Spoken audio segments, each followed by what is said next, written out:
टिके गुरुकृपा और शांति पाइबापी करमूला को धाई आसती शह शह भक्त बहु भिड़ हुए विभिन्न पर्वपर्वाणी यही पर्वपर्वाणी टिके समय सुविधा पाइले भक्त मानू केते मधुमेह उपदेश दियंती ठाकुर थे षड़ रिपुंक कार्यकलाप उपर वर्णना करी कहते काम क्रोध लोभ यही तीनोटी नरक को रास्ता हेले क्रोध विपथगामी कराई थाए क्रोधरे बशवर्ती हुई तांकर हिताहित ज्ञान हजि जाए सेतबेले से जहाँ करिब से क्रोधरे बशीभूत होई संपूर्ण अहितकर कर्म ही करिथाए।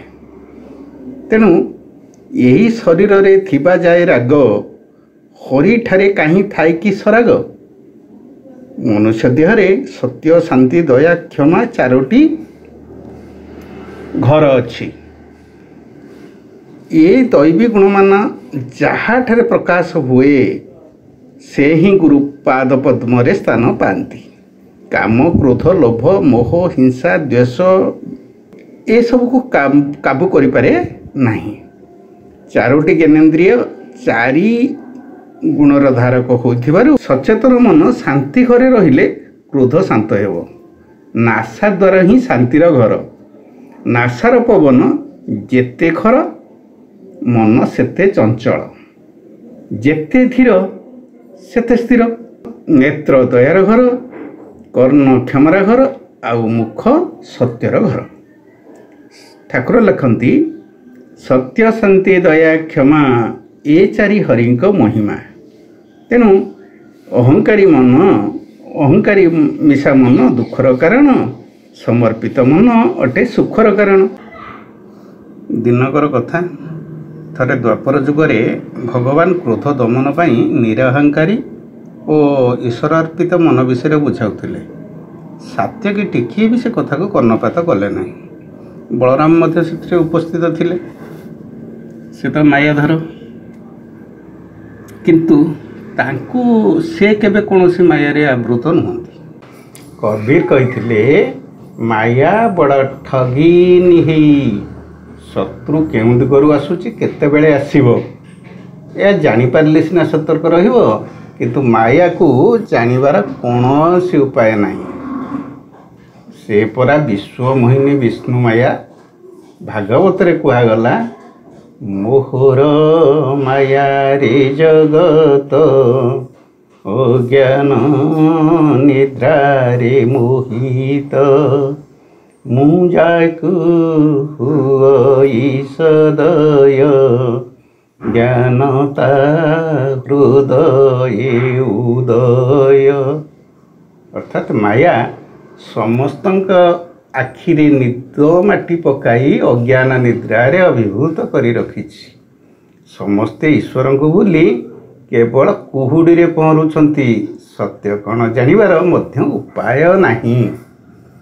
केवल माया अधीनस्थ भगवान जहाँ को सदय हुंती ता हृदय रे ज्ञान उदय हुए अज्ञान माया दूरीभूत हुए। ज्ञान अर्थात ईश्वर ही सत आउ सबु असत से ही मोर सबु। ठाकुर पर लिखिछंती तुम्भे मोर मु तुम्भर आहे मोर स्वामी तुम्भे की न जान आहे गुरु अंतर्यामी गुरु अंतर्यामी। ईश्वर व्यतीत आउ सबु निया गात चुली संगे समान। ईश्वर ही सत आउ सबु असत आड़ को अग्रसर हेबा कर्म ही प्रकृत कर्तव्य आउ तांको ठारू पछुकु टाणुथिबा कर्म ताही अकर्तव्य। संध्यारे श्रीकृष्ण बलराम और सात्यकी कौन से दूर स्थान को यात्रा कले। गंतव्य पथ दूर होइथिबारु रास्ता कड़े गोटे बड़ बट वृक्ष पड़ा तारी तले विश्राम नबाकू स्थिर कले। अदूर रे थिबा एक जंगल उपरे तांकर दृष्टिगोचर हैला। तेणु आउ तो राति 3 प्रहर अच्छी तेणु 2 जन शोबे जड़े जाग्रत रहा स्थिर कले। प्रथम पाली श्रीकृष्ण आउ सात्यकी शोपड़े बलराम जाग्रत रही से गछ उहाड़ गोटे 5 वर्षर बालक बाहर बलराम को अति कटुक्ति भाव सोदागाड़ी आरंभ कले युद्धपाई आह्वान कले। बलराम तो रागी तोते ठीक कर दूची कही बलराम युद्धपाई उद्यक्त हुए से बालकटी सांगे सांगे एक युवक होगला।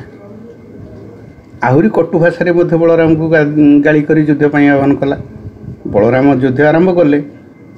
बलराम कटु क्रोध मिश्रित गाड़ी शुणी संगे संगे युवकटी आहरी बढ़ी जा बलराम सहित युद्ध कला। भयंकर युद्ध है। आश्चर्यर कथा बलराम क्रोध जिते बढ़ी जाए शत्रु शरीर सेतिकी भयंकर भाव में वृद्धि पाए। प्राय 1 प्रहर धरी युद्ध है। बलराम क्षत विक्षत हो अचेत प्राय हो गले। प्रथम प्रहर सरिला। द्वितीय प्रहर सातकी पाली सातकी उठिले।